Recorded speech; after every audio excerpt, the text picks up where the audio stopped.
Good morning, dear listener, and welcome to our report on Ozisa 96.1 FM Owerri. Today is Saturday, the 21st day of March 2020. These are the highlights we are going to be analyzing this morning. As you all know, the first segment of this program is known as Issues in the States, and the highlights we are going to be discussing this morning as follows. Imo APC leadership crisis deepens again. Entraco NURTW go tough on Owerri street traders. Imo government bans campaign billboards, branded vehicles, issues 14-day ultimatum to owners. Morris, who heads Committee on Prevention of Disease in Imo. Imo lawmakers may move against Speaker over Deputy Speaker, other positions. Outcry in civil service over unpaid salaries. Uzodinma Wike fight dirty, engage in verbal war over APC PDP. And these are the highlights of the issues we are going to be analyzing this morning.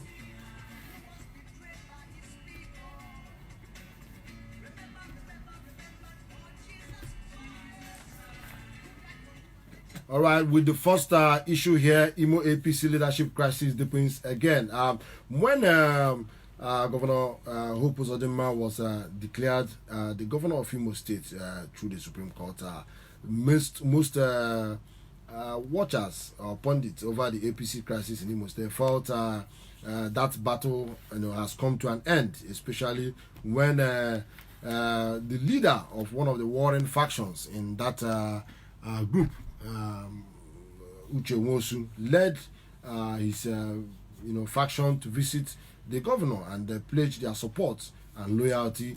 Every other person thought the war is over. But on the 18th of this month, the factional chairman of APC in Imo State, Daniel Nwafo, who is known as the chairman of the Uche Nwosu faction, wrote a petition or letter to Oshomole, Comrade Oshomole, who is the national chairman of APC, who of course has just survived by the whiskers, the plot to remove him. And in that letter, he was asking us, Oshomole, to enforce a court order which confirmed him, Daniel Nwafo, as the authentic chairman of APC. He said that Oshomole cannot play double standard by getting favor from the court in his own case and rejecting what the court has said about his own case. Okay, and that now opened another can of worms in the war in APC, because for now the incumbent governor recognizes Chief Lemibo, Marcellinus Lemibo, as the chairman of APC in Imo State. And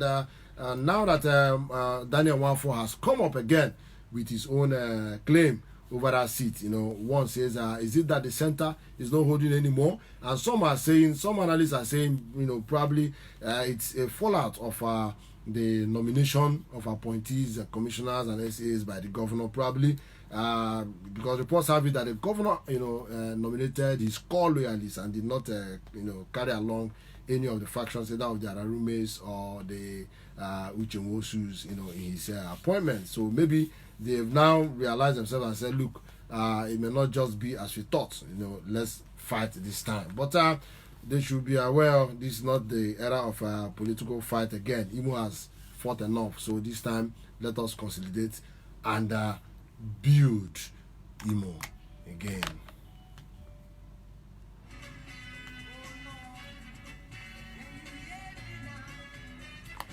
Okay, the second issue is one that comes with mixed feelings anyway, but some think is a step in the right direction, because if you watch, you will notice that Douglas Road has defied all efforts to sanitize it. Not just all efforts to sanitize it, but now it appears that the traders have now trooped out on the road.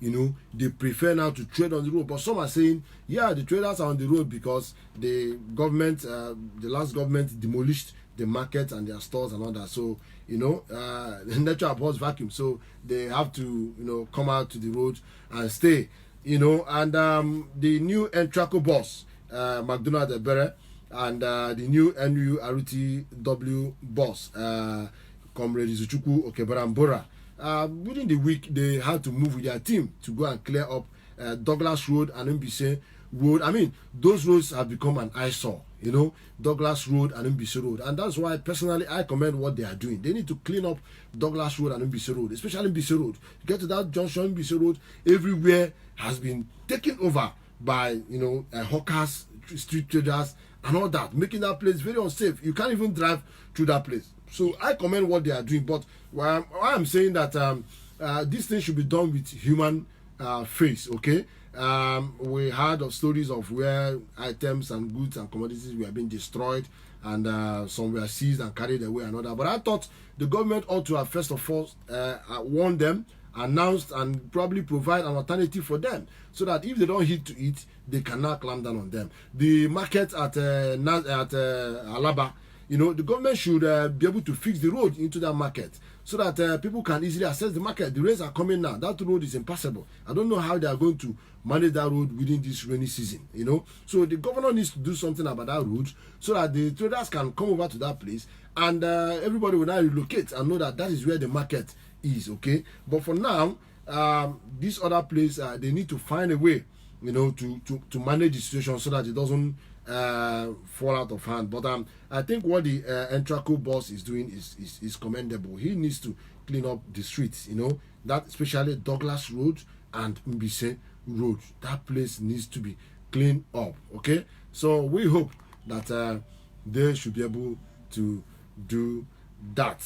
All right. The next issue we are going to look at is the ban on billboards by campaign billboards, branded vehicles, and you know, by Imo State government, and the owners of such vehicles were given 14 days, you know, to, you know, either rebrand their vehicle or repaint it, or the government will begin to clamp down on them and all that. I would think that is that's not a step in the right direction. The government might be overstepping its bounds, because every government has jurisdiction of its responsibility. So those people who contested election, who have their vehicles branded, they are not challenging your authority. They are not coming to say follow me or do this or do that, okay. At least we have some level of liberty and freedom in the society, okay. It is INEC. These are jobs that INEC needs to do. So if they refuse to unbrand it, and an election comes up and INEC uses it as a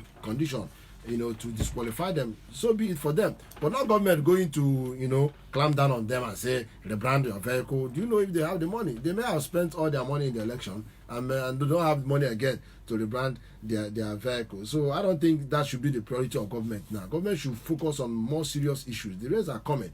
Coronavirus is here. So many other things are here that the government should channel its energy and attention to, and not branded vehicles. If it's billboard, the government can go and dislodge and dismantle billboards, okay. But talking about branded vehicles, I mean, that is infringing on the rights of those people. I'm sure anybody who do that may sue the government and claim heavy damages on that. So let's always do the right thing at the right time.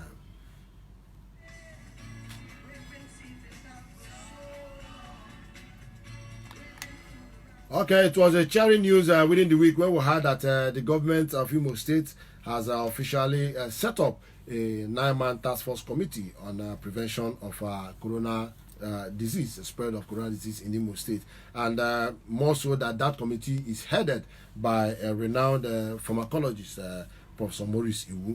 Of course, you know, Professor Iwu already has said he has developed a compound that can eventually lead to cure for this virus. So now that he has been given that responsibility in Imo State to manage this situation, we are, you know, confident that he will know what to do about it, even though we are making efforts here to reach him.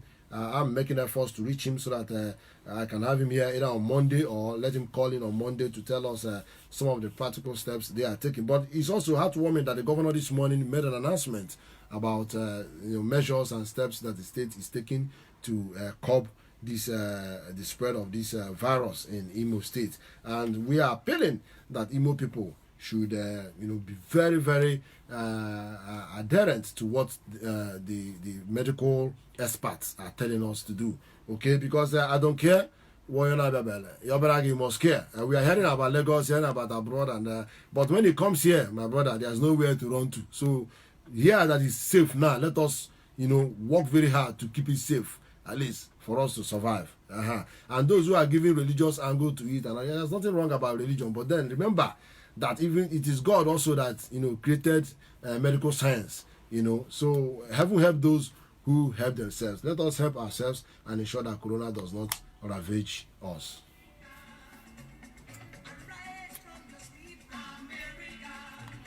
Okay, there seems to be some build-up rumble that may soon unleash at the Imo State House of Assembly, talking about the replacement of the position of the Deputy Speaker, which this is 2 months now that the Imo State House of Assembly does not have a Deputy Speaker and some other principal officers. And the members are kicking.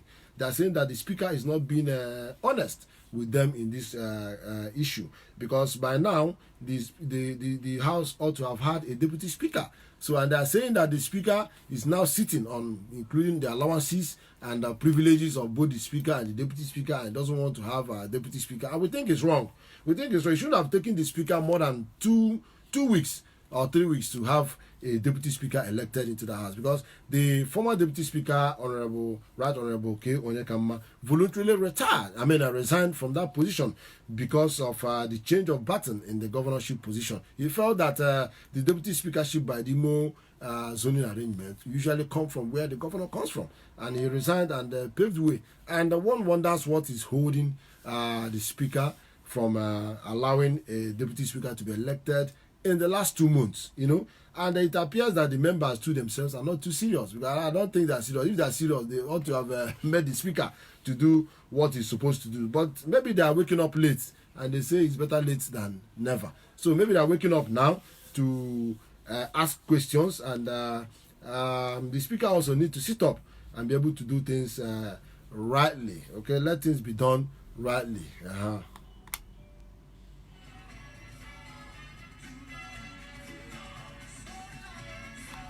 Okay, there is an outcry in the civil service over unpaid salaries. Workers are, crying, and the report has it that some have been paid and some have not been paid. Some have not been paid for 2 months. Imo State University workers, Imo State Poly workers, and all that, they've not been paid for some months now. Civil guard, I don't know if their own is up to 8 months or 9 months now, they've not been paid and all that. And the governor made a promise when he assumed office. He said he was going to be paying, I think, either 25th or 26th of every month. And we must hold our leaders accountable for their statements and their promises. And we're holding the governor accountable on this issue. You made this promise. You said no salary will be delayed beyond that date. And what is happening? Why are some people not paid? The most undeserving thing any government can do to a worker is to deprive that worker of his pay. And look at the economic situation now. If you had paid the money you would have paid them 3 weeks or 4 weeks ago, cannot be the same money if you pay them now, because the economy is going down, the dollar exchange rate has changed, so it cannot be of the same value, and that's not fair to these workers. So we are calling on Governor Hope Uzodinma to walk his talk. He said he's going to ensure that salaries are paid at so time. So he should be able to do that and ensure that he lives up to his promises. More people are looking up to him, and it's too early to have this kind of delay. The 7 months or 8 months that Ihedioha was there, initially had this challenge, but he was able to fix it to an extent that workers were not receiving their salary on time. So now that we have staggered payments, and it's not coming on time and all that, it's very, very worrying. So we think the governor needs to sit up.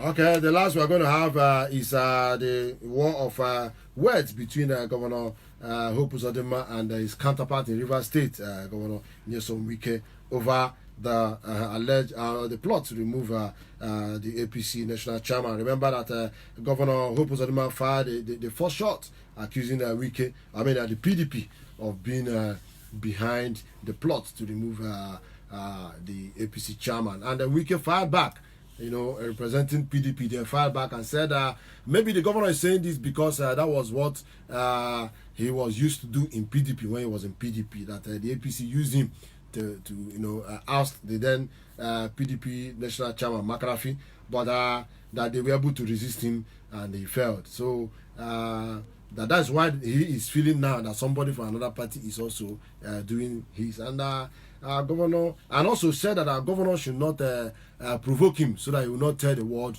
more things about him. But our governor did not shut his mouth. He replied him and said that Wike is as guilty as charged, that he is behind the manipulation in PDP. And we saw all those words of words. But I think with Corona here now, these things are secondary and minor issues. We are talking about the big deal now, which is Corona. So Corona, no the fear. It doesn't know party. It doesn't know state. It doesn't know position. Corona is just deadly and it's a killer. So let's all unite and fight Corona this time.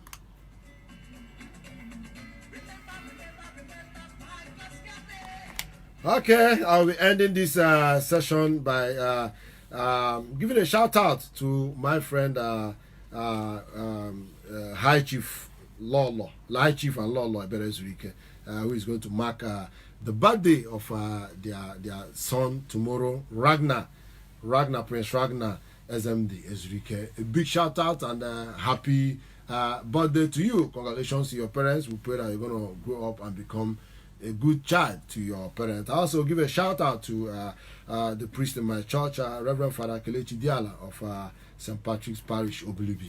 All right.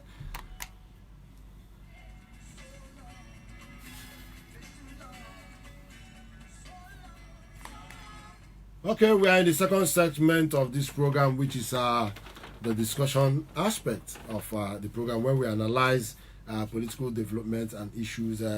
I'm supposed to have 3 guests here this morning, like I did in the promotion. I'm supposed to have Dr. Sam Amadi here, a legal practitioner. He has just called and said it's on his way coming, so we're expecting him any moment now. I'm also expecting Barrister Allwell Ndubako. He promised me he's going to be here this morning. Though I've called him this morning, he has not picked his call. I wouldn't know if he's coming now or not, but yesterday he assured me he was going to be here. So that's why I'm surprised he's not here now. But let me hope he's going to join us. I also have Barrister Eze Eluche. Barrister Eze Eluche is a human rights lawyer and a public analyst, and he is already here in the studio with me. Barrister Eluche, you're welcome to iReports. Oh, thank you very much for having me on your program, and the listeners out there, I wish you all the very best of the day. Okay, for those who are listening, you can also watch the program live on Facebook. If you go to my Facebook handle, Akobidima, it's streaming live. I'm happy we'll have people already connecting to the Facebook stream. I have people, our friend in Germany, Berlin, is already there. Those in Australia, they're already there, connected, and we are expecting more to connect. All right, let's go to the discussion for the day. Barrister Ezeluche, the APC crisis in Imo State. Yes. When we thought the war was over, Uchemosu led a delegation to the governor. Ararume had to leave Abga and jump back to APC. We thought now the war is over. But Dan Wafo has just written the national chairman requesting that a court order that favored him to be the chairman of Imo State should be implemented. What do you make of this? And we've just survived almost all of it, all on litigation.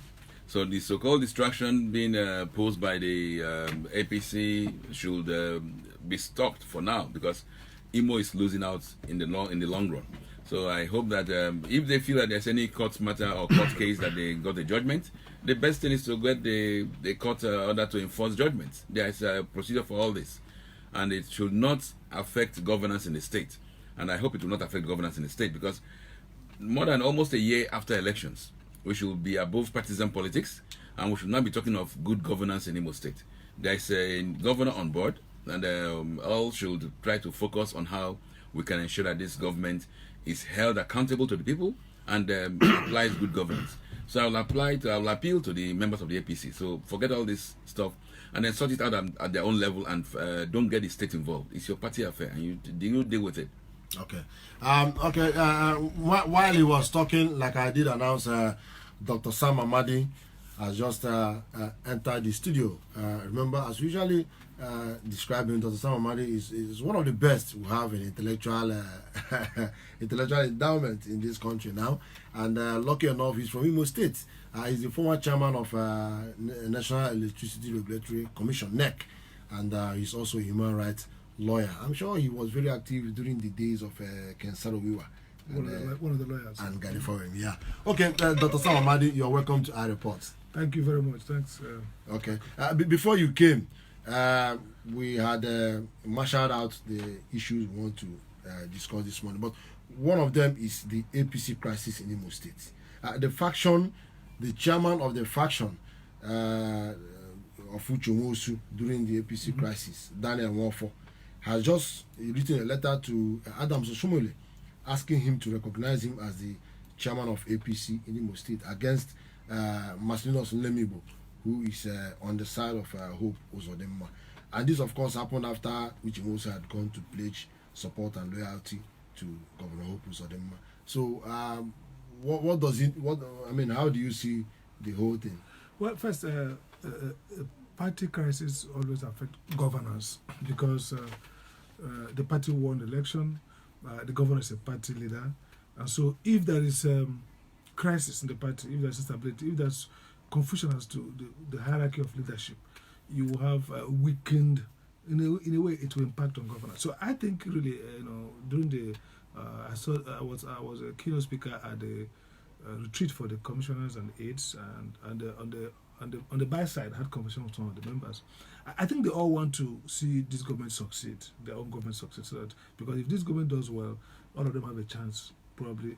And don't forget, this election we'll do the national state assemblies almost like 6-7 months before the governorship. So are we going to really have a staggered election now? Oh yeah, by definition, there's no way about it. So what I mean is that if the party does well, these other lower levels, they can win the election before the governor comes in, much later. So, but the question is, what should be done now? These are two claimants. I think the APC should be working towards a convention to resolve, so that it's not this or that. Let people go and vote, and it will be the governor's interest to now say, okay, even if he has recognized Lemibo now as his own the structure, in no distant time, the national leadership should be able to bring it all together. And the only way is not to harmonize and say is to go back to convention, and that's where also the governor will be much more influential, because given the fact that our politics is a patrimonial prebenda politics.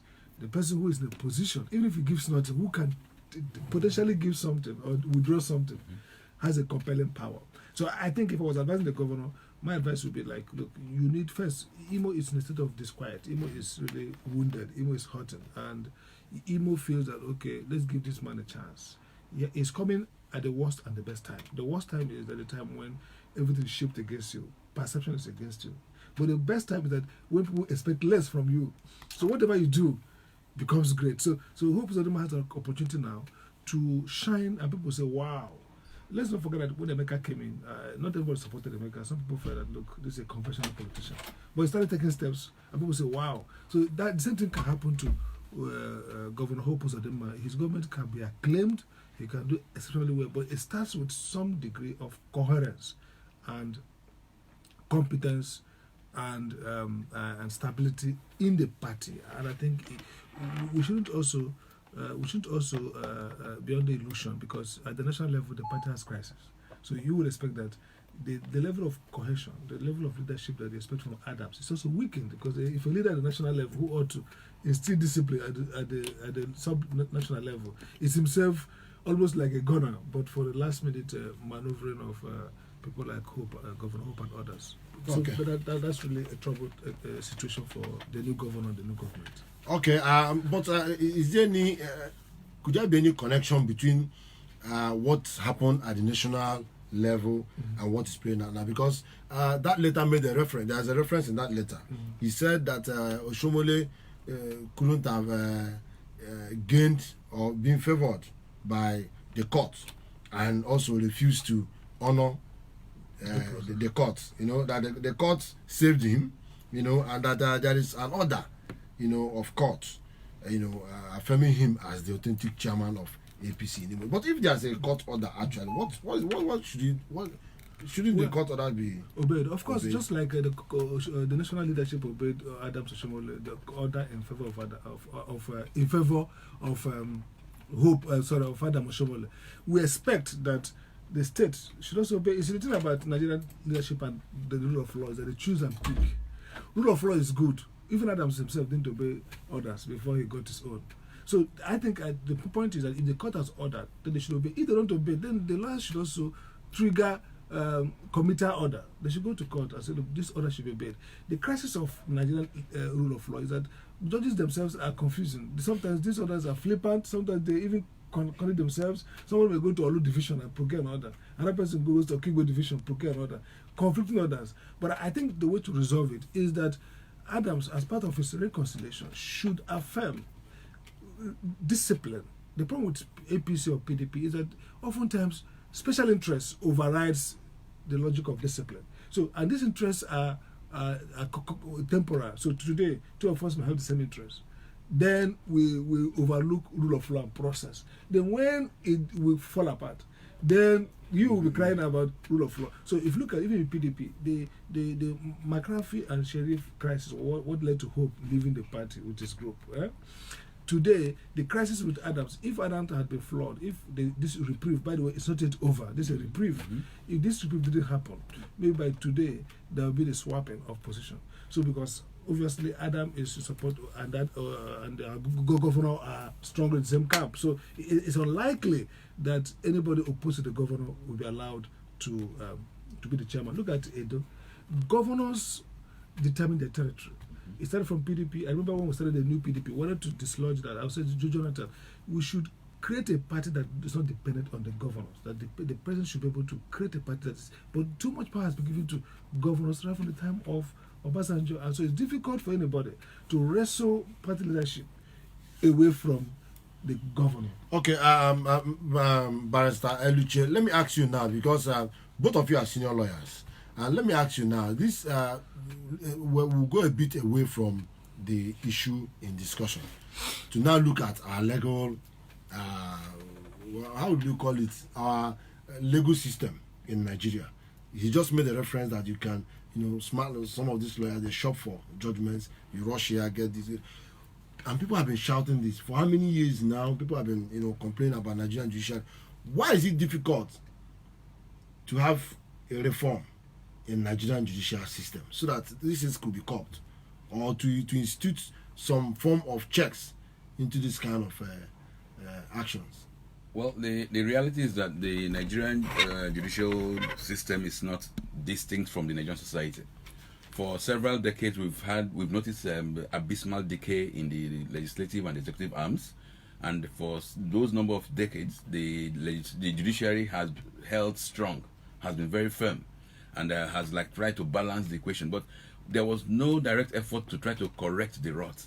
So it was clear that it was only a matter of time before the rot that had permeated the executive and the legislative arm and the society generally will begin to impact on the judiciary. So what we are witnessing now is that the rot in society is now affecting the judiciary, and like I said, it's quite unfortunate. But I still believe that the judiciary still remains the last hope of the common man, of the masses, because yes, there are in some very high-profile political cases, there may be clear-cut issues of wrongdoings by some judges, but the bulk of the judges still give us hope that we can still right our wrongs. So we should not, despite the fact that some judgments seem to be against what we thought should be the ideal, we should not use those judgments to disparage the entirety of the judiciary. Rather, we should use when they are doing good, we should try to encourage them, because with more than 90% of our judges are still men of integrity, and the judicial workers are still trying to do their very best. But they don't exist in isolation of society. The judges, the judicial system exists in the Nigerian society. Do you think presently that Nigerians will believe that 90% of our judges are, well, like I said, are good? Yes, they know they are good. But like what I said was, if some high-profile political matters comes up, and then there is a flaw or there is some kind of obvious wrongs, that should not remove from the fact that in many other cases, you can imagine how many cases comes to the Supreme Court, how many cases comes to the Court of Appeal. There are thousands of cases. So we should not, because of just one case, now disparage the entirety of a system that is trying its very best to hold strong in a society where virtually every other facet has been corrupted. Okay. So yeah, that's my. Okay, Dr. Sam Amadi, you recently you've spoken a lot about the integrity of the judiciary, vis-a-vis what is happening. I want to cite a particular incident. The appeal by Oshomole, the day it was granted or he was restored, something played out in the court. Okay, initially the court said they were going to another set of judges were going to, handle the matter. After a while, they announced again that the matter has been adjourned indefinitely. They are going to communicate dates to the parties, and probably they left. And after a few hours, I don't know whether notices were given to them again, and then judgment now came. People felt there were some external influence on that process. So generally, will you agree to what he's saying now? With Nigerians, the way it is now, do you think Nigerians will believe that 90% of our judges are independent? No. I don't even think 10% are independent. But let's put this way, like you said, it's a system failure. You see, Nigeria is a corrupt country by definition. What that means is that it's not because Sam, Obidema, and himself were corrupt. It's because the system is corrupt. You see, what will happen is that because of media and information, we now know that the judges are corrupt. But primarily, think about this. In countries where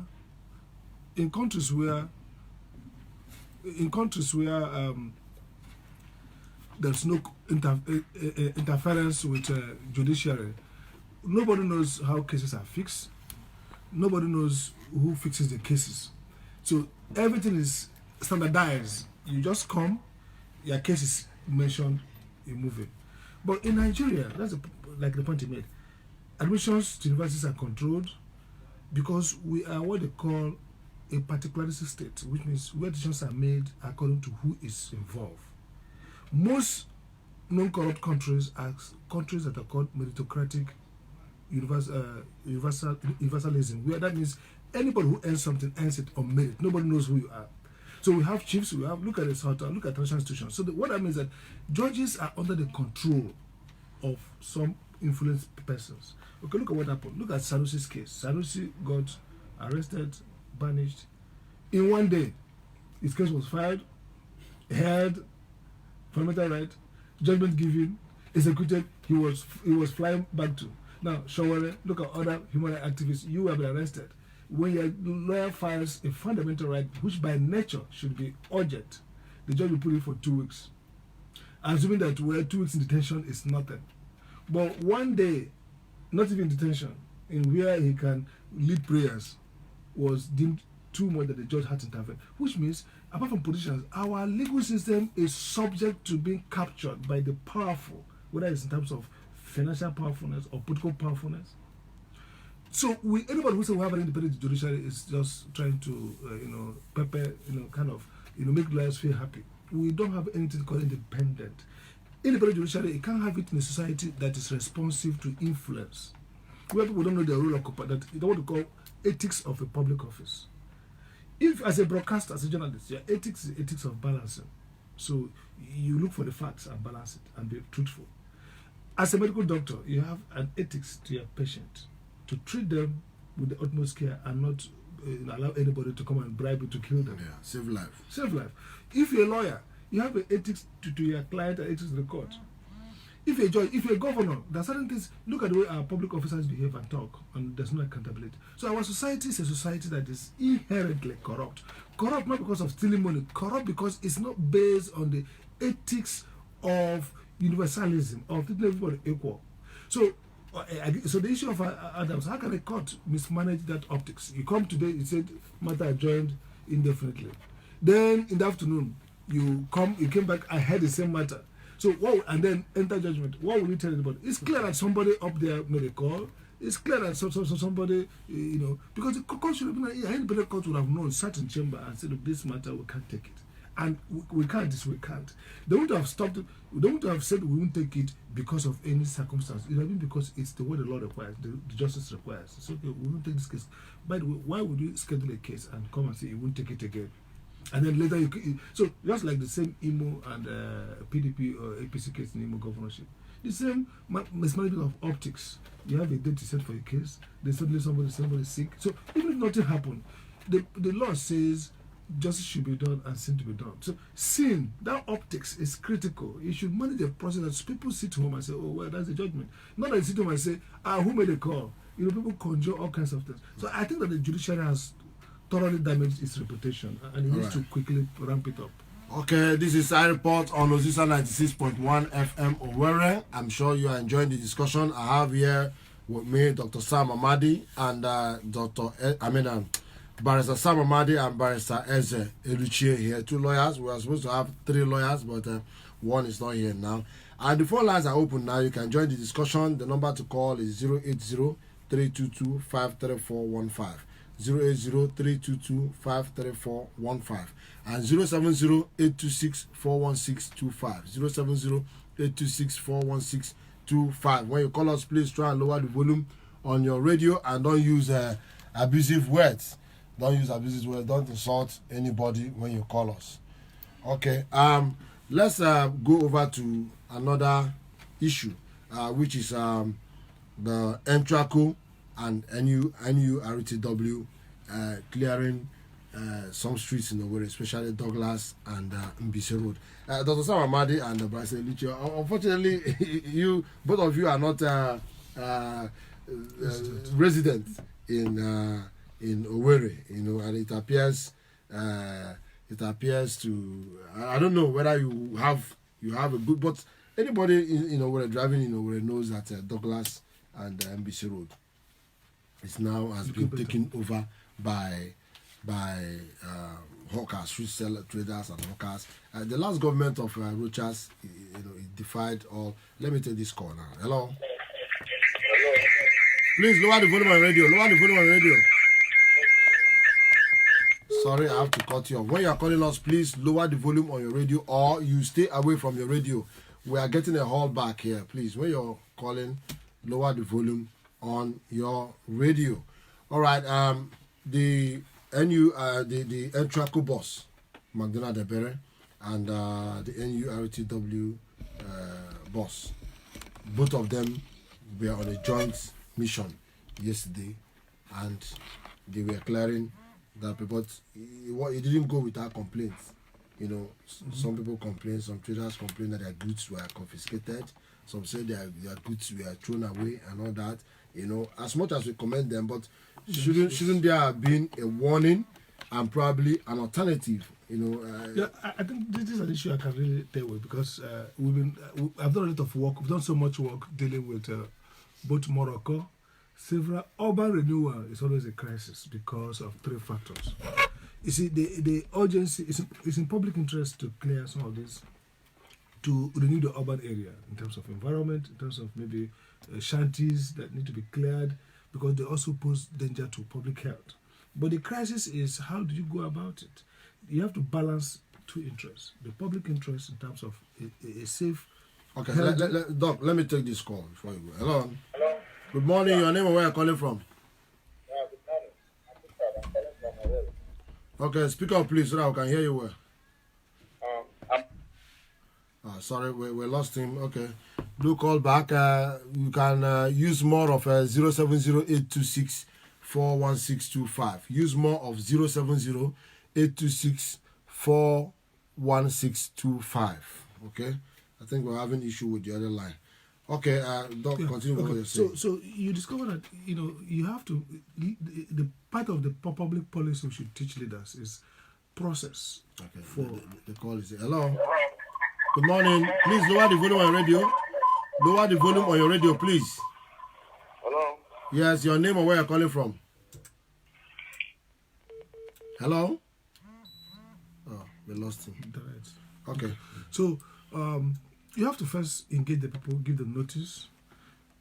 You have to be strong firm, but at the same time, you have to be compassionate. Look at it. I mean, there's no point to do. We're talking about greater poverty, and more will come with this COVID-19 and the slum and the oil price. So we're going to face hard times. So why do we? Government is for the people. So you don't need to inflict more hardship. So public officers should have that basic consideration that look, we can't. People say that when you recover from sickness and your son dies or your daughter, then you've not recovered. So the essence of all this cleanup is to improve the quality of life of the people. Now, doing that and then inflicting massive economic hardship on them by way of seizure of goods, loss of some of those marketers are probably they just have small capital that they borrowed. So imagine if they lose those capital, it's better their life goes on reverse. They lose health, they lose education, they lose everything. So I think it's not incompatible to use a human right. In fact, globally, there are many principles of urban renewal, and all of them talk about notice, about participation and engagement with the stakeholders, about social justice, and about care and providing remedy compensations for people who lose this. So I think there should be a mainstreamed human rights based approach, which requires that you carry out urban renewal because it's a public good, but at the same time you carry that in a manner and in a process that does not dislocate and compound. It's not arbitrary.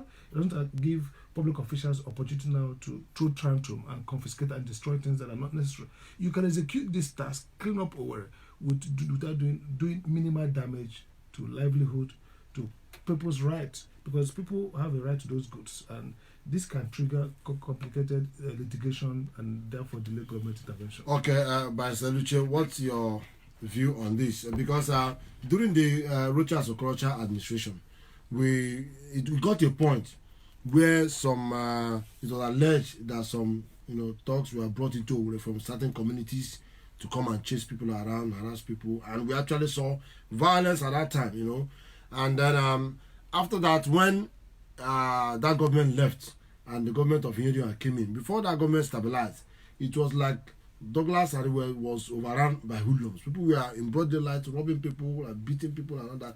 So with the way Entraco has gone about it now, because people are complaining that talks were used and all that, are we not afraid that this crime might come back again in Douglas?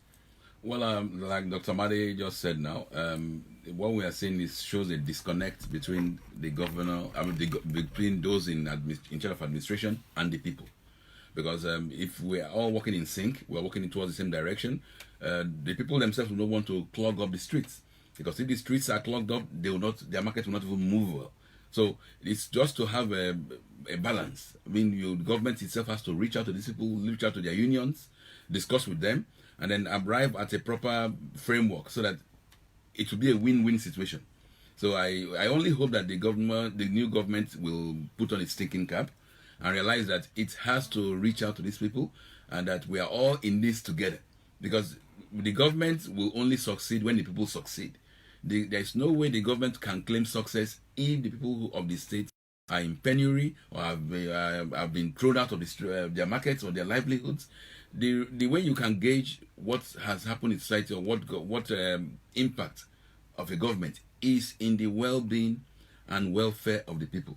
So at the end of the day, at the end of 4 years, if the average Imo trader has become poorer, automatically, despite whatever the government will claim they have done, they have failed.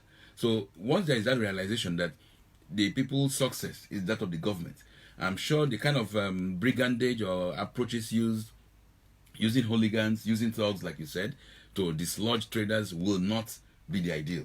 Rather, I hope that I will urge the government to reach out to their leaders, because from experience, every market union, every market group has leadership. So reach out to their leaders, explain to them that it's in their own best interest, it's in the societal best interest for them to move out from the streets. Provide alternatives. When you do all this, then it will become easier to move. When you provide alternatives, you enforce those alternatives.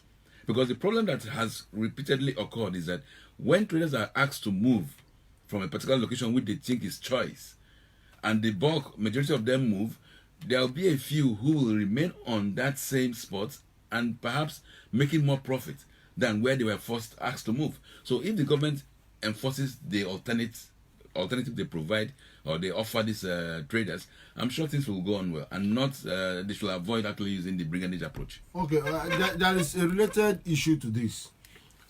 Within the week or so, we saw altercations between some.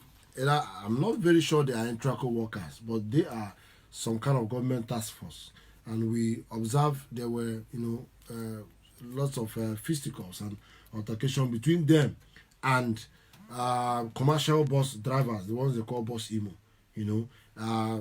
When I interviewed some bus emo people, they told me they were impounding their vehicles for emblem, various forms of daily taxes. They say in a day you pay something that's I'm not sure, they say about either 1,000 or thereabouts that you spend in a day and all that, and they're saying that these things are too high. And I remember vividly very well that during the few months of Indian administration, this issue came up also. I remember I was on air then talking about this matter, and the government then intervened and in fact ordered that all forms of transport taxation, be relaxed until they take a new decision on that, and it stopped. So, and it appears with the new government now, the same people have been unleashed again on the roads. They are chasing vehicles up and down and all that. Shouldn't we have a more civilized way of handling these issues in our IIGR arrangement? Shouldn't there be a way that government can actually handle this? But before you go into that, there's a call that's coming, so let's take this call and hear what it is. Hello. Gracious morning, Mr. Akobidima. Good morning. Your name and where you're calling from? Yes, gracious morning to the guests in the studio. My name is Duru Daniel. Thank you. Duru Daniel is calling from Ikenebu this morning. Okay, go on. Please lower the volume on your radio, or are you on the road? Is it okay now? Yeah, go on. Okay. Yes, I want to contribute. I want to make my own contribution on Entraco. You see, I have said this. I said this day before yesterday, and I'm saying it now. I'm saying it again. That we can't go back we can't go back. We can't move backward. We can't go back to that era of how do I put it? That era of harassing and extorting Imolites in the name of Entraco, harassing motorists. It is unacceptable. We can't. Just like you said, this was what we suffered under the administration of Bruce Okorocha and Governor, what was his name again? The immediate past governor came and really did something that made everybody almost happy. And all of a sudden, we are seeing the same thing again. We can't just go back. In fact, what I saw there before today was something else. Seeing very fierce-looking guys coming to harass. They were carrying what is it called again? These hayab, throwing away cars to ICAPs, impounding vehicles, harassing people, extorting people. We can't. So if the government must work with Entraco, it must look for a way to make the work look civil. Civilize it. We can't just continue this same approach, this same fire brigade approach. And as we speak now, there are no bus stops in Owerri. There are no government parks. Everywhere is park. Everywhere is bus stop. And you just started chasing people around. It won't work like that way. It will not give us any result. The best way to go about it, like I've said earlier before now, is start up by putting up designated bus stops, put up a path, engage the people, sensitize them. It gives them a little time before you now start using talks to enforce the law. So my take is that please let the governor listen to Imo people. Of course, governance without the weapon of the people, it doesn't make any sense. He must listen to us. We are saying we can't go back to the era of being harassed and extorted. This is my take this morning. Okay, thank you. Dr. Saman, I want to come to you first because the retreat that was done for government newly appointed government officials. You were one of the resource persons, and I'm sure while that retreat was going on, the so-called brigandage was going on the streets of Owerri. So what did you tell? Were you able to tell them anything about how to handle this kind of issues so that it doesn't resort to this kind of development? Thank you very much. I think the retreat generally is about preparing them for governance. And one of the things that came out was the issue around engagement with the civic society, as well as managing conflict. Conflict is inevitable in governance. Now, but there are two things. We talked about IGR in that retreat, and oftentimes, like I pointed out to them, I said, look, IGR is not about inflicting more pains on the people who are already, dead, trampling their dead body. IGR is boosting productivity through policy, because even if you are only paying 0% tax and your income is 300,000 from this shop, if through government policy and government enablement your revenue increases to 1 million, your tax revenue comes. So in taxation we say is the breadth, is how long, is people you bring into the taxable bracket rather than the hike. Because if it's only 20 people you are collecting 15%, they are dead, you still have nothing. But if you take 10% from every people who are, so the point here is oftentimes the overtaxing, people overtax, all kinds of uniform. Somebody said in that meeting actually that Imo has more of uniformed people. Uniforms. One of the presenters said everywhere you enter, if somebody will jump out, he has uniform. That is chaos. In fact, that scares investment. Investors, so the state will lose at the end of it. Because all this small money, by the way, those money collected, the assurance control system is very poor.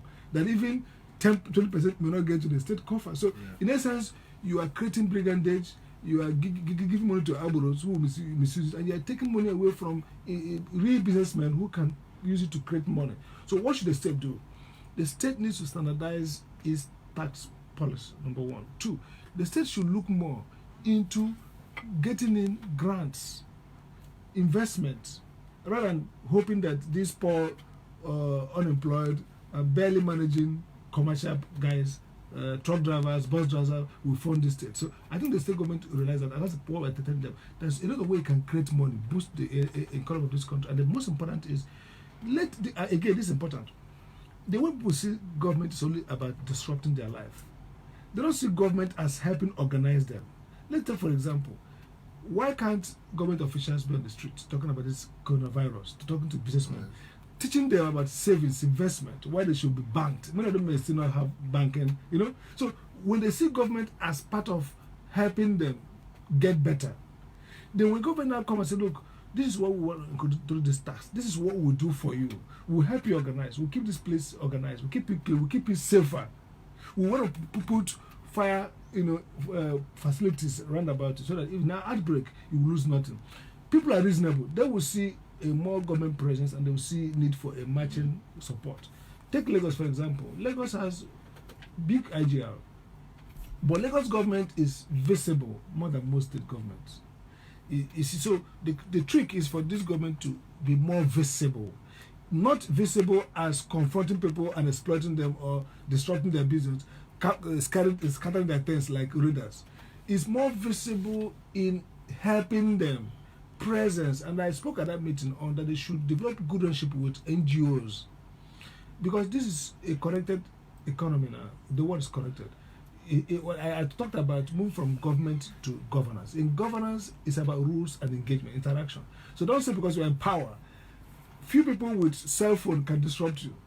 Few people on the secret. So you have to show good faith to people and show skills to bring NGOs, bring people of influence, and then speak regularly to the people and say, this is what government wants to do. We want to help you. So that's okay. While we'll continue, let's take some calls so that we can take more fees from the people. Hello. Hello. Good morning. Good morning. Your name and where you're calling from? Yeah, my name is Chris. I'm calling from Holy Naked. Go on. Yeah, good morning to you all regards in the studio. Good morning. I'm a bus driver.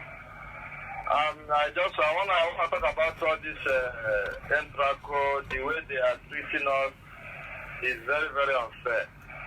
And again, government, I don't know, government at least, the governor is supposed to allow his government to sit first before bringing out all this task force and whatever. They are in fact, they are really, really humiliating us on the road.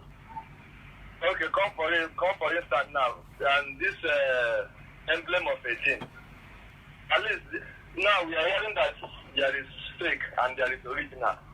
And some people have already purchased some of the emblems before we start hearing these ones now. In terms of tickets, the ticket they brought out 300 naira a day, and we are also hearing that small tickets are still coming out. So how did they want us to survive? We all have families. How do they want us to survive? After in a day maybe you spend 500 or 600 naira in a ticket, and you buy emblem. The emblem is fake, 7,000 naira. How do they want us to survive? So at least government, let the governor know what to do about it, and please help us. All right, thank you. Really intimidating us on the road. All right, thank you. You have made your point. Please, you can get us more with 070-826-41625.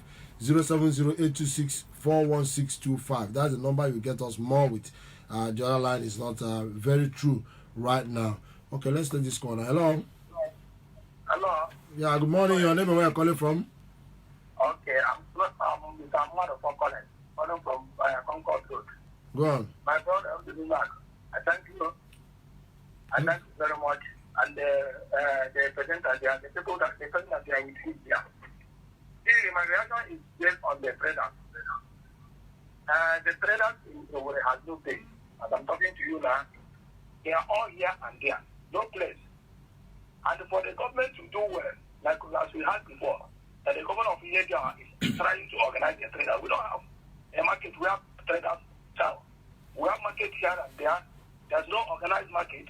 Even the ones they did at Temada, all the government traders are taking it off. How can you demolish somebody's shop at a Google and ask them to go and buy shop 3 million, 5 million? Where is the money? They are trying to make us to suffer more. And more traders are dying every day. So what we are saying now, if the governor can take that a Google market, we are in need of that market, organize it very well. Even the market is also good. But it's not for the traders. It's for the government appointees. When you go there, they will tell you, when you take a shop, they ask you to pay 40,000 naira a month, or you buy 5 million naira. Where do you see the money? So what we are saying now is that for the government to do it well, call the leaders of the traders. We have leaders. As I am now, I'm the chair of the Market Traders Association. We have not done anything for the government. We have not said anything. They are all just doing things without the traders. I can ask you more for money. You can't go,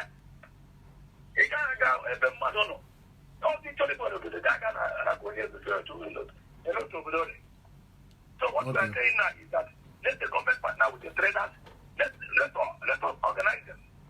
You go to understand there's many markets. But they are very, very organized. But here, everything is working according. If even the real market we are, the real market plan, that place, go down to that place. Three things that are outright for the traders. Now go to that place. The market is not well structured. The building has collapsed. If you go to that place, you see that the rail has cut off the roof of that place. Now the traders are still suffering it more. So my brother, please, if there's anything the government will do for us, let them incorporate the traders into it so that we help them. Okay. So that's my thank you very much. Okay, thank you. All right, that's a very pathetic account there. Remember, before the exit of the Rochas Culture government, he clamped down on markets. Yeah. Several markets in Imo State, destroying all various markets were demolished and destroyed. Okay, and there were no, solid alternatives provided. So these traders, and it's natural that people must trade. Absolutely. These traders are now displaced. They are confused. They don't even know where they're running to. And he's telling you, like their Bada markets. He's not just saying it. The news is everywhere that at that time those markets were ceded to political. It was just like what he used to compensate his political associates. So politicians bought over those markets, and they are now placing very high tariff on prospective traders who want to use those places. That's why if you go there, the shops are locked up. Even in Alaba, the same thing is happening. These traders don't have the money to afford. So can't government do do something to. Can't we reform the market system in Imo State and find a way to accommodate these people? I think my own view is that oftentimes these urban renewal projects are scam. Oftentimes, why is it a scam? You see, they look at this place. It's true that there are issues around some markets. Now, if you want to relocate them in good faith, you would have first provided the markets, and then you relocate them, and then you give the people who have access to those markets. You allocate it to them. Maybe the differential they'll pay will be, minimal, and we can structure it through some kind of debt, help them. That's the idea. But what they do is that they go and first they dislocate them, like we did with Ekuku or with all those markets. Then they go and build something like the one they have been building, and those things are built are given to so-called PPP. So the political stalwart or the governors themselves through conduits set up those platforms, take loan, because anybody's going to give you loan, knowing that you're going to recover the money for them, and build massive distance, and then start charging because everybody must sell, and then they will allocate those things to their wives and relatives who now resell. So by the time it gets to the real trader, the real person who wants to trade, it's called that the thing is over 500%, the rent is over 500%. So this is a way of making money at the expense of public interest. The proper way to do market is all over the world. There are urban renewal. Like I said, you have to renew your urban facilities, provide more electricity, provide better water, toilet, everything. In doing that, people have guaranteed right. Those who have been paying allocated stores and have been paying have a guaranteed right to be there. You will structure it in a way that you're moving to, let's say it's affecting traffic, like Douglas Road. I mean, essentially, those markets, sometimes what you do also is that you leave those historic markets as for historic purposes. And then build markets that real transactions happen. Yeah, like that Alaba code. Government can build a befitting market in that Alaba. Exactly. Tar the roads, make it very like beautiful, good light and everything. I don't know why it's difficult. They can become symbolic monuments. Yes. Nobody goes there for any serious thing. But maybe you go there to buy local condiments. Yes. And so probably fence the market, organize it properly. Because a good in Europe all over the world, it don't destroy ancient landmarks just for fun of it. You keep those things as memories. If you go to Singapore, you go to all these modern society, you see markets that were 18th century markets. But maybe the traffic is low, nothing happening there. People go there for tourist purposes. People go there maybe to buy some things that you can't buy in conventional market. So I think it's lack of, one, greed, corruption. Two, our politics creates endless politicking. So once you win now, you have to accommodate almost every party member. Today, every APC member in Imo State is waiting to be compensated. Yeah. And what are going to compensate is what do we produce? Do we have our revenue is, in fact, the whole of Nigeria revenue is pitiable. I say sometimes we don't know how poor we are.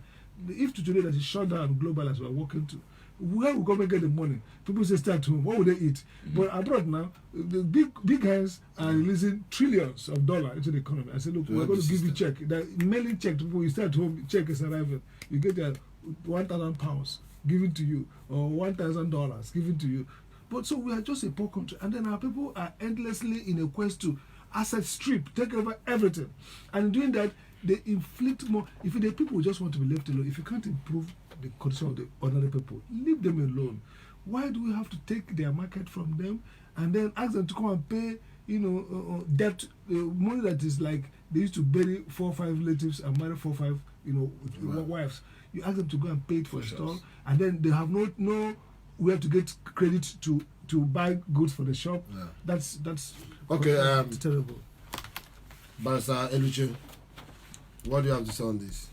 Well, Dr. Madi has virtually wrapped it up, and I can only just add that the reality is that the new governor has an opportunity to right wrongs.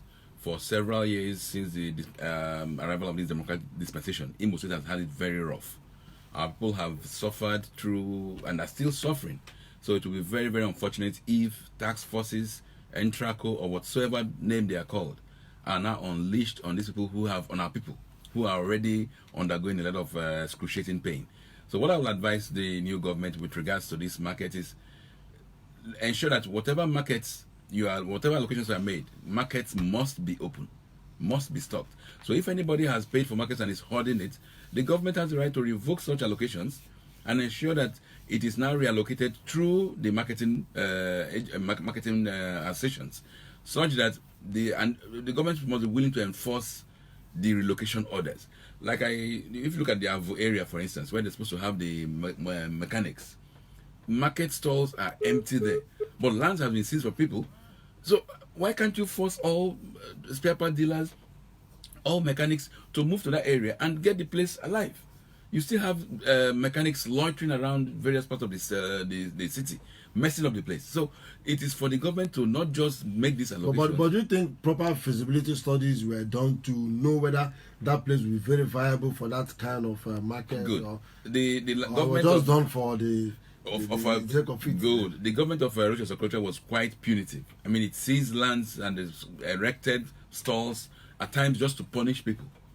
So, but it's left for the government, and the markets are already there. So, what do we do with them? Do you destroy them and say because it was erected for punitive purposes, then it won't be used again? So, the government has to really start early. I mean, like I understand that they'll be having their new commissioners on board by Monday or sometime next week. But this new executive of the government should start up running, because Imo State, like I said at the onset, has suffered tremendously, and we cannot continue in this suffering. All right. Okay, let's take more calls now. Hello. Hello. Good morning, Atu. Good morning. That's Chief Fidel Onyeneke. Yes, Chief Fidel Onyeneke is calling from Afu, Owerri West Local Government Area. You're welcome, sir. Yeah, good morning, Barrister Lucia, and good morning, Dr. Amadi. Chief Good Ekele. morning. Good morning. Thank you. I have been listening to you with keen interest. You see, there's a major problem in this country. Most states of the federation don't have a veritable link between the government and the governed. It is only when you have a link, you feel the pulse of the people. You know what the people want and what they need. You do a sort of assessment to know how to carry everybody along. Let me tell you, if you provide markets, equipped markets appropriately, other organizations, shops, and so on, people will be willing to pay. People will be willing to pay taxes. If you organize vehicles, like commercial vehicles and so on, give them a car park, they will pay some money to park their vehicles and make money. But a situation where government will not organize all these agencies, will not organize these groups, will form them into veritable groups, and you want to improve the revenue through them, is not proper. The point I am making is that for government to get money from the people and for people to know that they really have a government, basic amenities must be provided for the people. And this is lacking in states, including Imo State. We don't have small-scale industries. There are no loans for people, and you expect them to pay taxes. How will they get the money to pay taxes? Government must go back to drawing board, find a way of carrying the people along, making the people feel part of the government. If not, everything will continue to be in a chaotic situation. If you don't organize drivers, they don't have the park to park their vehicles, they'll be moving anyhow.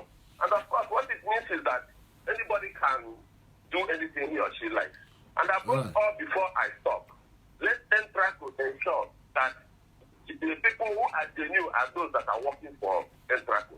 Because we have situation where transporters, Anguros and all types of people harass motorists in the name of Entraco. That has to be stopped. Thank you and God bless you. Okay, thank you, Chief Fidel Onyeneke. Okay, well, another issue I want us to look at, because time is not that essential, and we have lots of issues to look at here. Another issue, recently the SA to the governor on political matters came up with a warning that concerning election billboards and branded vehicles, and saying the government is giving 14 days ultimatum that if you don't remove it, they will clamp down on the owners, of such. What you both of you are lawyers, so what does the law say about this? Let me start with Baisebichi. Well, the government has to be very realistic. Political parties are there not just for election purposes; they are there to also market themselves throughout the period for the whole. I mean, continuously. It's not just only on a week or 1 year or 6 months to elections, political parties now spring up. So political parties should not be curtailed. Their ability to reach out to their constituents, to the population, should not be curtailed. Because what the government is trying to do by that is to frustrate efforts of political parties to reach out. Because if you say political parties cannot put up their billboards or have branded vehicles, are you also saying that the ruling party cannot also put up notices to show what showcase? The government is saying particularly about the elections. Vehicles that were used for the last election that still have the branded. See, there are ways of doing these things. Rather than saying you stop them, you can also say if it was specifically for elections, you can maybe increase the tariff that can be paid for such. But then the reality is you cannot stop a party from marketing itself. And marketing is not, there is no restriction in the number of days before election when you can begin to market yourself. Or for campaign, unless INEC has rules out that you can only begin to campaign for elective purposes 6 months to elections. If that rule obtains, then anybody who is trying to campaign before the lifting of the ban on campaign is running foul of the laws. And those laws should come in. What I'm trying to say in a nutshell is that we should avoid trying to scuttle the political terrain. If there are laws, existing laws that curtails... But do those vehicles or even those billboards, do they pose any threats to governance or the government? Good. I mean, you now ask yourself, there are several greater issues that the government should be concerned about. But like I said, there's a period for campaigning. Even though INEC has a time frame when it will say, okay, now you can begin to campaign. So after campaigns, really, what are those billboards? But I am against billboards that show the picture of individuals. But if it's a party poster that is pushing the image of a political party, you cannot stop parties from marketing themselves.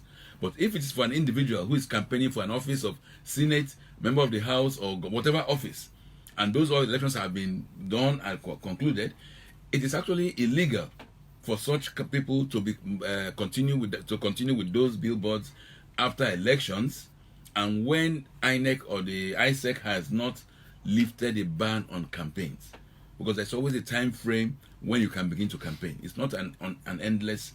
So if it's illegal, it means it runs foul to the laws, and there is an agency that is saddled with the responsibility of either enforcing the punitive measures and all that. So who does? Is it the state government? Or? The government has to be proactive. The new age, the AG, the Attorney General has to look through the laws, because I know that for a fact that before elections, INEC lifts a ban on campaigns. What you do before then is illegal, or it's not lawful. So it is for the IG to now go through the law books and exactly know what to charge such people for. What I am against is for a government to ban adverts by political parties. Okay. But for candidates after elections, it is not. There are laws that can take care of that. Okay, Dr. Sama, let's have your take on this. Okay, I think I start from the point. First, when I saw it yesterday, I think it was day before yesterday, I guess. Yes. It came out internally. Then I was going to the government house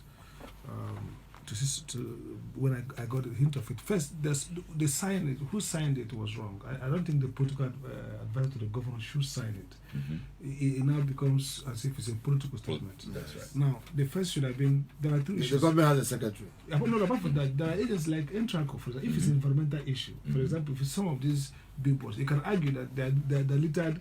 During campaign, the place is littered because all kinds of banner, of posters. We have at least over 70 political parties. Yeah. So you could expect about 70 or at least 30 posters of different for each position. So there's environmental issue around it. There's also issue of commercial signage. So there's a Imo State signage law and office agency that has a DG. I know the guy Louis. So those people should sign. Because to also save the governor from a sense in which somebody sees as political, it's the problem with people in government that many of them don't have understanding about process and how government achieves end without injuring its credibility. A political advisor to the governor signed that statement and using the language, the election has ended, winners have emerged. Kind of, it's like you are taunting the opposition. You guys dismantle, get off the road. Let's do this job. When I was speaking to the commissioners on AIDS, I told them, I said, politics is a drag on development and governance because politicians don't know when politics ends. I told them that look, Imo is politically divided, and Imo has a crisis in which too much political entrepreneurship. All the youths are political. It's a political platform. So, and then you are on a state that's divisive, where the elites are disruptive. They all would like to disrupt the government. So you need to be careful. Again, what that means is that I can understand the sentiment of saying, look, guys, election has ended, and that's the truth. The elections remain another 4 years or 3 Something for those who are already members. So we should stop high level competitive electorarianing, and so that we also allow government to govern, and then the parties to reform themselves. This is a time for parties now to go into concave, if you like. Think about where do we get it wrong. The position like PDP is doing now, doing their congresses and all that, APC do that, so that we still allow his right. Political advertising. The U.S. Supreme Court has argued that even campaign finance is a form of free speech. Campaign finance, they are money, but it's a free speech. So parties have a right of speech to continue to speak, to continue to mobilize, to continue to advertise. But yes, after election, there is time to start campaign. You don't do vote for, even some moments before election. So nobody should be showing the face of Sam Amadi, vote for Sam Amadi. I mean, government can say, please dismantle all those vote for. If there are vehicles that are vote for Sam Amadi, they should be converted to maybe PDP or APC or ABGA. Or this thing. Again, how much you be paying for advertising? That's another issue come to. Is it free? Political advertising. You pay to radio to use a jingle. Shouldn't you pay signage, platforms, ways that state can raise money? So could the state now say, look, this is the fees, reasonable fee for such branding advertising? That's the way to go. So you don't create the impression that you want to clamp down. I understand the tendency for politicians is to do the quick thing, use force, governmentality to have power. With power, you throw the state into confusion. The crisis of Imo State is that PDP is strong, even though it lost the election through the Supreme Court. But it's a very entrenched party. APC is gathering strength by virtue of win the elections. So you're going to see a match. And what that imposes on governance is some level of common sense, caution. You don't go and bait people. You don't go and dare them. You try to use the law, like I said, use clear processes and say, look, this is the boundary. Politicking, we can't stop it. And that's what the political party, they don't need to start mobilizing the day of election. They need to build in, campaigning, say our party is the best. In fact, there should be an official opposition to the government. But by the same time, government will still control their behavior, control things that, and then more especially, use tariff, incentive, use to sanction people for behavior. If you say any poster, any car that has this, that will pay some amount of money, many guys just rebrand their car. Okay, we'll go over to another issue. We're just trying to raise over them, but let's take this one now. Hello. Oh, we lost it. Okay, let's talk about that newspaper headline that came out shouting that that the lawmakers at the Imo State House of Assembly may likely go after the speaker. Hello. Yeah, I do. Once again, good morning. Okay, good morning, Chifida. Okay. Yes, I want to talk about this issue of branded vehicles, political parties, and so on moving about. Okay. I don't think government should do such a thing a priority at this time. There are so many things to do. Above all, we have APCON, the Advertising Professional Council of Nigeria. They even register. People pay money to put these signages and so on. So it is not the responsibility of the government to ban an advert properly approved by appropriate authorities. So let them not hit up the policy and allow things to go. After all, political parties that are registered have the right to fly their flag, to do whatever, provided they are not campaigning at a time, at a period that campaign has not been listed. That is the thing. All right. Okay, thank you. Okay, let's look at the issue at the Imo State House of Assembly. The Deputy Speaker, this is about 2 months, the Deputy Speaker resigned. And till date, no Deputy Speaker has emerged. And members are, murmuring. There are some, from grapevine sources, members are murmuring and they're accusing the Speaker of probably enjoying all the privileges because it appears the office, just like your presidency, the office of the President and the Vice President is presidency now. So governor office of governor and deputy governor, maybe it's office of the governor, and then speaker and deputy speaker. You know, so for now, Imo State House of Assembly does not have a deputy speaker. You know, and I mean, is it normal? I think is this is politics writ large. It's politics. You get the point. So, first and foremost, you know, the thing about parliament is that parliamentary process is like sui generis. They're in charge of the process.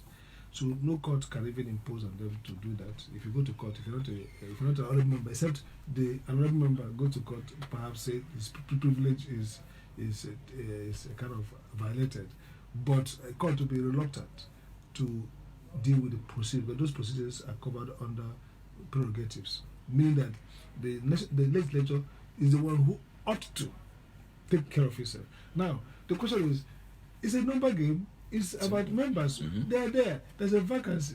Why can't somebody wake up in the morning on the legislative day and say order of business, matter of national urgency, or matter of privilege? You know, because I said other member motion. I raise, Mr. Speaker, that this House constitutes itself today to consider and vote in a deputy speaker, supported, and all the members are support. Now, the reality that the House of Assembly has become a house of silence. They are there because they depend so much on the privilege from the state government. So you don't expect independent thinking. I think what is delaying this is the politics in the states. I think because of the number game, perhaps the man origin of it is that maybe you can see that some of the APC members of another tradition of Rocha's group perhaps have been vocal in calling for this. Maybe because they have opportunity of winning that seat. And if they win a deputy senate, deputy speaker, it gives them some leverage over the state assembly. We've not seen the end of the APC crisis. They might also even stage. Exactly. In fact, the APC faction, if not well managed, could be more dangerous than the PDP. We saw it at the national when Saraki was there. Oftentimes, the irony might be that the official opposition party might be APC itself, as this crisis continues if it's not well managed. So what I see is this is just internal political crisis, and the House of Assembly ought to manage it. And for other Nigerians, other Imo people, they shouldn't bother much about it because these guys are really not performing. So even if they get a deputy speaker, they are all in bed. If they don't get it, let them just be forced to make the laws. I mean, that's okay, but I don't know what you have to say on this, we'd like the calls to be coming. The two lines are up now, so you can call any of the lines. And no, I think again, I'm on all fours with Dr. Amadi. We should not be concerned if they have 10 deputy speakers. Okay. It's of no moment on Demo State. We just want good governance. Yes. Hello. Yeah. Good morning. Your name and where are you calling from? Hello. I'm Amadi. I'm calling from Owerri. Go on, please. I want to say something about the infrastructure. Sorry, I'm dragging this back. I want to know or ask questions. Those from Amachete down to Bank Road, a lot of young guys carrying stick, collecting money. At least I've entered bus like this from Royce Road, heading to that place. The bus is not even filled, and they to collect 100 naira from the bus man. That is not load in that particular. I want to know, are they employed by Entraco or approved by state government or approved by the local government they are in front of their office or local government operating as what? I want to know because that particular unit is causing a lot of issues. Okay. All right, thank you. Okay, we'll make effort to reach the Entraco, either the Entraco boss or any of within the week. We'll make effort to reach Entraco so that we can get their own side of this story. Okay, now let's look at the issue of coronavirus, which is the big story now. This morning, the governor made a broadcast, and it appears he recounted what other, governors and even the Center for Disease Control, their advice and all that, but there's certain one is that he has set up 9-man task force committee headed by Professor Maurice Iwu. And remember, Professor Maurice Iwu also claimed to have developed a compound that can lead to this cure, the cure of the coronavirus. So, and do you think that's a square peg on a square hole? Well, I think generally the response of the governor has been fantastic. I would say, even though he has not yet called, appointed any commissioners, have not yet appointed to the position of head commissioner, even though there's a designate, okay, who probably by Monday be officially called. But he has taken the right proactive action. There's no index case in Owerri so far, in Imo rather. So his response was good. And that day I saw Morris.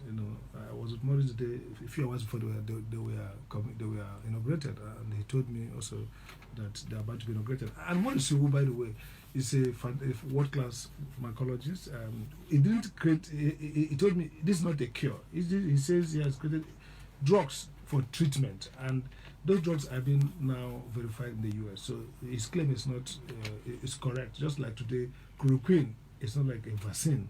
There's no vaccine yet, but there are treatment drugs that could help to, or hydrochloroquine could help to. So Morris is there. He had the chief medical director of Imo FMC, relevant persons, public health experts, the chairman of the Imo branch of Nigeria Medical Association, and hopefully when the commissioner comes in the committee. So it's a good idea, and of course the speech the governor has made is important. I've argued on AIT by Skype 2 days ago that the president is not speaking to anybody. But I was going to come to that. Let the governors take after this, we will now connect it to what we are seeing at the federal. Why it's difficult for the president to talk to the nation. The presidency has come out to say that the president's speech is not what secures. Well, it's a massive failure. But the point is that the state governor should take responsibility. That's why it's a subnational sovereign. The governors. See, if I was a governor, you should run a state as if you are a nation in a nation. The state should be run like a nation in a nation, a confederacy. Take charge. It's their citizens. Speak to them regularly. So what the governor has done so far is the right way to go. It needs to be, the question now is those provisions like sanitizers, scanners in airports and important places. When I went to Government House 2 days ago, in more than 4 or 5 places, I was scanned and given sanitizer. So it was before you enter see the governor, I was sanitized before I even went to the. So those are things, and let them now take it to schools, markets, and places. So I think there's a lot of work for governors to shine, and in pandemics, that's where governors shine. People appreciate. You become a great leader when you step up. That's what happened to Jonathan with Ebola. That's what happened to the Minister of Health, Ebuchi Onike. He became a hero. That's what happened to the DG of CDC. So that ability to connect, to touch people, to be present, that's what governance is all about. And I think so far so good. Okay. Do you concur with him, well, the reality is that this coronavirus pandemic has exposed us, brought to the fore. By the way, you just came back from Europe. Oh yeah. So I hope. Did I say that? I hope you were properly. No, I think it's about 2 weeks ago. There was not. It was in Sweden, so there was not much corona virus issues. But there. they have added Sweden to the list. Now it has been added there. So, but the reality is this: it has exposed the fault in the Nigerian society. Look at our budgeting. What is devoted to health sector and education sector? It's not to run around and put sanitizers 1 or 2 places and do some sanitation. How is the public health infrastructure? What is the mechanism at the local level? Do we have cottage hospitals at the villages and the towns? Do we have the general hospitals functional? Do we have doctors, nurses? Are they well paid? Do we have testing centers? Dr. Madi said there was no index case in Imo State. It's because we don't know. There is even no testing kit, no facilities to know whether you or I have it here. So the reality is that we have, it has exposed us that we are not even ready to govern ourselves. I have oftentimes referred to Nigeria as a contraption because we do not even behave like a country, not talk of a nation. The basis of being a country is when you can take care of the health and education needs of your own citizens, and not these bogus amounts that are devoted to infrastructure and security or military or whatever, when people's health care needs, basics, are not catered for. It will be a miracle if the way coronavirus is decimating populations in Italy, China, if such should happen here, because we are simply not prepared. Having a man of the stature of Professor Maurice Iwu heading the panel at the state level, what change can he make in Owerri or in Fakala or in my hamlet? What impact can it make? The answer is nothing. Because in that village level, okay, you sanitize yourself to get to see the governor. What of when the governor goes out to do handshakes with people outside? Were those people sanitized? Does he know their status?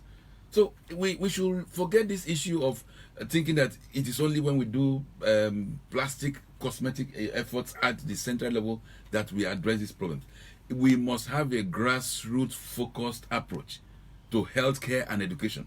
Because if we had education, why I keep on mentioning education? You say, what does coronavirus have to do with education? If people are educated, they imbibe basic hygiene. You realize that this coronavirus issue has to do with hygiene. That's what people have been told to sanitize and shake. Yes. What about the developed countries Yes. who are more educated and enlightened than us, and they are dying in their... No. They are able to curtail it, and people already have this culture of hygiene.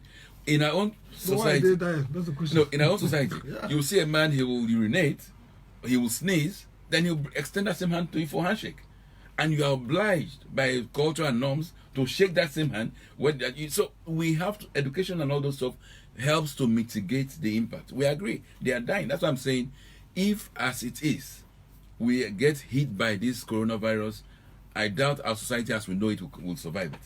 But we keep on hoping that there's a vaccine, there are drugs that come up before it hits us hard, because we are simply not prepared for it.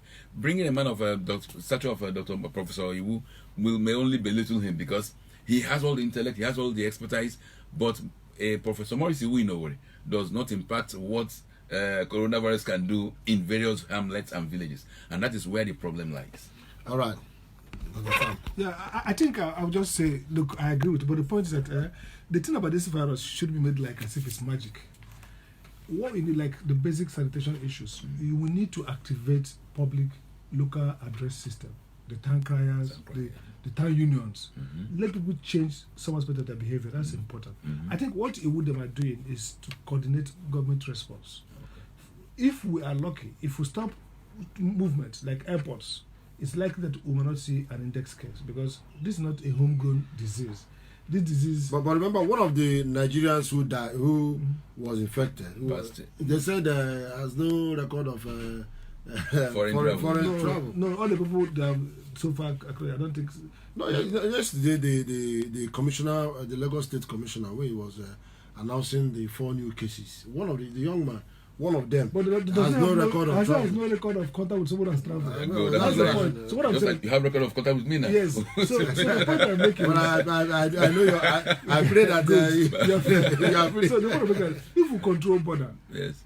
that's what happened to Italy and so many countries. You see, the traffic flow here is slow. So if government is sincere and stop movement at this time for, let's say, 2 weeks or a month, like they've said, and then schools have been closed. Churches are now running on strict control. So some schools are not sensitive to this issue. Some schools. Yesterday, I had to go and pick my boy from the school. That's why you need, because so many of them, the school, they are not conscious. That's why we need more of enlightenment. This disease doesn't require high tech. It's not like a buying drug. Wash your hands with soap. Yes. Sanitizer. These are not like very expensive. What is expensive really that will kill Nigeria is care management. As mean there's an epidemic of it. Which hospitals will you isolate people? Like in America, elsewhere, you know why people are dying? People are dying because of a pandemic. There's a rationing of medical attention. Things like this movies for lungs. What do you call it? respirator will be scarce, and then people will die. So our prayer is our biggest competitive advantage is stoppage, prevention. We have no capacity for monitoring and managing. If 10 people arrive from Italy or Spain with it now, we can't even track their contacts. You need database, clean database. Nigerians go to airports when they're flying, they put even wrong address, wrong phone number, so you can't even call and track. So I think our good fortune now is we are a little bit fast in responding in terms of border closure, school closure. So we restrict contact, and we pray that nobody goes to the village. And if it's possible, all people who live in Lagos, Abeokuta, or wherever should not come to the villages. Everybody should stay where they are, so that we will not, because the village is much more vulnerable to pandemics. Okay, you're still on to I Report on Ozisa 96.1 FM Owerri. I'm sure you're enjoying the discussion. All right, the phone lines are on. You can call us on any of the lines, 070-826-41625 and 080-322-53415. I have here in the studio with me Dr. Sam Amadi, public analyst, and also Barrister Eze Eluchie. Hello. Yeah, hello. Good morning. Your name, where are you calling from?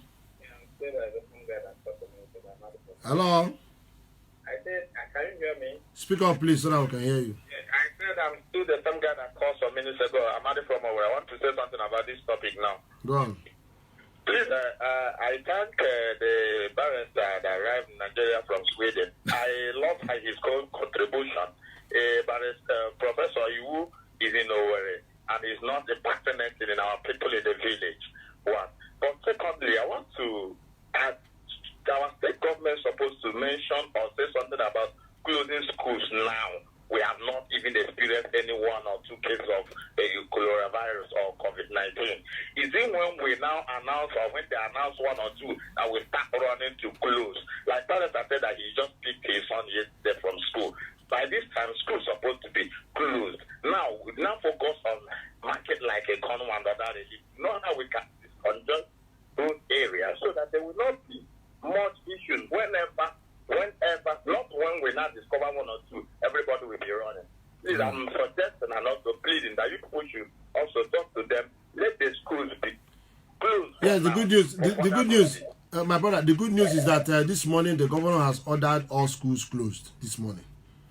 Yes. It's a nice thing. But under market aspect, that's another place we have crowd. That's another place we have more things to do. Yeah, both market and buses, both market and commercial vehicles, and these are challenges that we need to find a way to address. All right, thank you. I thank you all. All right, thank you. Okay, you heard what he said. Yes. Markets, commercial vehicles, churches. There are people that are too religious that even when you talk about it, they don't even understand it. And there are some religious sects that don't even believe in some of these public health issues when they are raised. There are some religious sects that don't. You know what happened in South Korea? Hello. Hello. Good morning. Good morning. Your name and where you're calling from? I'm Uche. I come from Owerri. Go on. If we have this situation on ground, the truth is that government has locked down through air, through sea, and through land borders. What about the porous borders that are in the villages, especially from the north, through which some of these people, herdsmen and the other people from some of these African countries that have already recorded cases in the north, how are we monitoring their entry into the villages? Because they will carry this into the villages, and the committee that has been set up is in Owerri here and may not even know what is happening in the villages. What is government doing?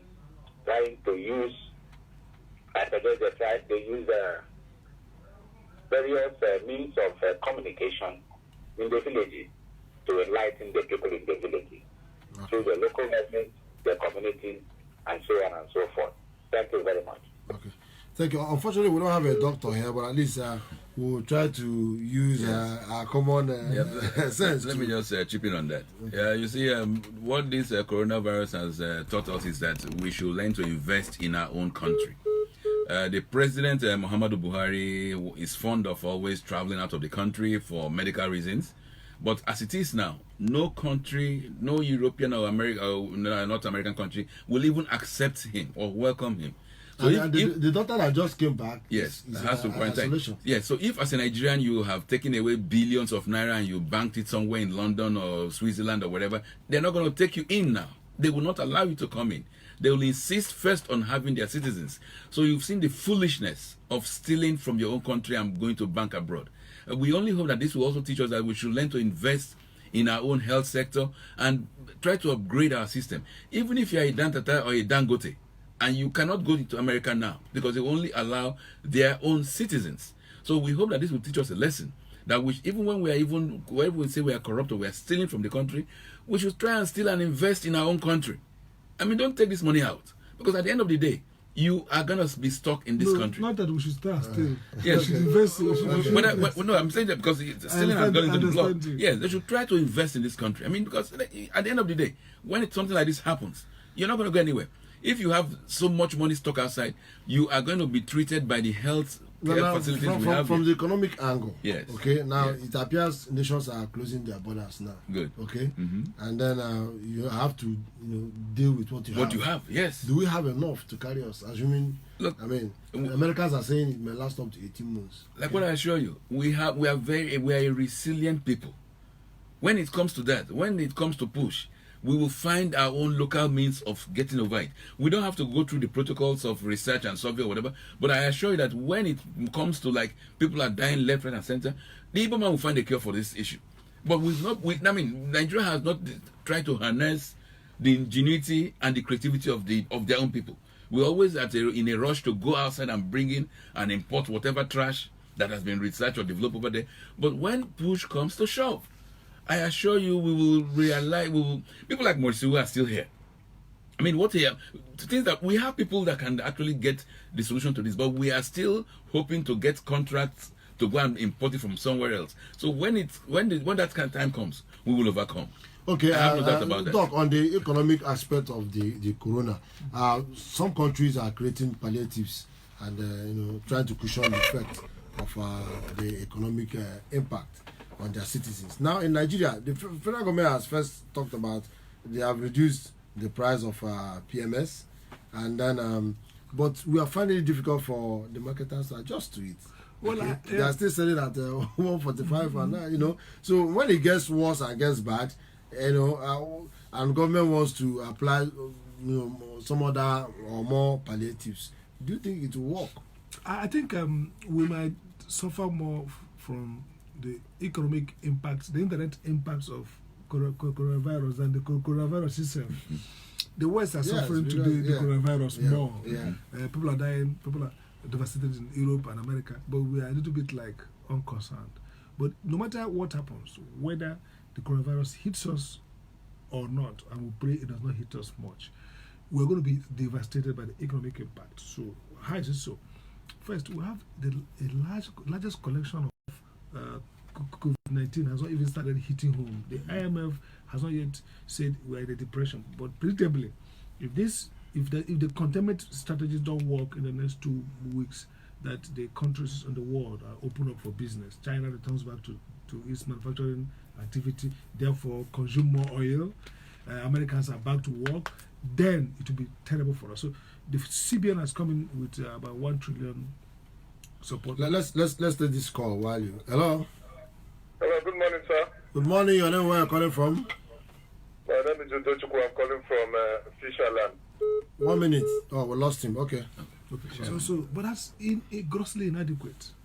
So the IMF has given conditions, 3 things to do. First is ensure liquidity, financial liquidity. So there's okay, banks, you may not pay, you may roll over 1 year, loans and all that. Second is ensure that business don't go under by helping the stimulus. And third is to ensure that at least they keep their macroeconomic distance. Time is only on our side to analyze this area, but let's look at our how do we locally be able to conduct ourselves? You know, the market, That's the economy, most for instance. You know, the market, the buses will all enter. That's the- you know, that's the the- money, the- the money that moves from hand to hand. Because presently, Lagos State said they are tracing 1,300 people, and this 1,300 people may have scattered. Nobody knows And how many these that are in people Imo are State now, and who are in potential, Owerri now. you know, Okay, okay. They are, some of them are potential carriers. This is a real crisis, and you're making a good point. Some people say stop churches. I say churches are even easier to manage. The priest can say no church, not church today. They can say only 3 people should come in. How about markets? That's the real challenge is the market, and these markets, especially in rural areas, in semi-urban areas, are not organized. Look at Cornwall. Some don't have store. Everybody's milling around. But in Europe, even if they say no, in Italy, people are shorting. People make orders, delivery. Our markets are not connected to any online. Jume and Congo will not sell. Will not sell you everything. They won't go and get Obogro for you. So basically, we are exposed that no level of social distancing. And by the way, like I said, you know, has not yet recovered. So assuming we safeguard the lockdown, and people are going to die of hunger, plenty. People are talking about stocking. You stock. People who live on daily pay. What are they going to stock? So there are people in Nigeria today who don't have up to 3,000 in anywhere. So if you say stock, even if everybody is stocking for 10 years, it's possible. We have the fridge. Where would they stock it? Food poisoning will kill us because many homes don't have any refrigerator to keep food. We don't have lights that can sustain. So basically, it's unimaginable scenario. It's a very hopeless situation, and we pray that God, being a Nigerian as He is, we believe will find a way to protect us. Time is not on our side. We have come to the end of the program today. I'm sure our listeners have really enjoyed the show today. I have here in the studio with me Dr. Sam Amadi and Barrister Eze Luche. Let me have your parting words, Dr. Sam Amadi. Well, the biggest virus is fear. Don't be afraid. Don't panic. Listen to instructions. Try your best to obey instructions, and leave the rest to God and government. Okay. Barrister Eze Luche, what's your parting words? For me, this is an opportunity for Nigerians to invest in Nigeria. Do whatever you have to do to make sure that the country, your society, your environment is far better. Invest in your locals, your neighborhoods, your neighbors, and then we can all survive this together. All right, dear listener, you have heard those sermon from Barrister Eze Luche and Dr. Sam Amadi on how to survive the coronavirus. And I want to tell you, it has come, it will also go. It's a phase. It comes and it goes and will remain. So don't panic. Don't panic, but just obey instruction, like you said, and follow the right practices, and we'll get there. All right, I'll be back sometime next week. I am Akobidima, aka Abdul, your regular anchor on this program, and I say Aluta continua.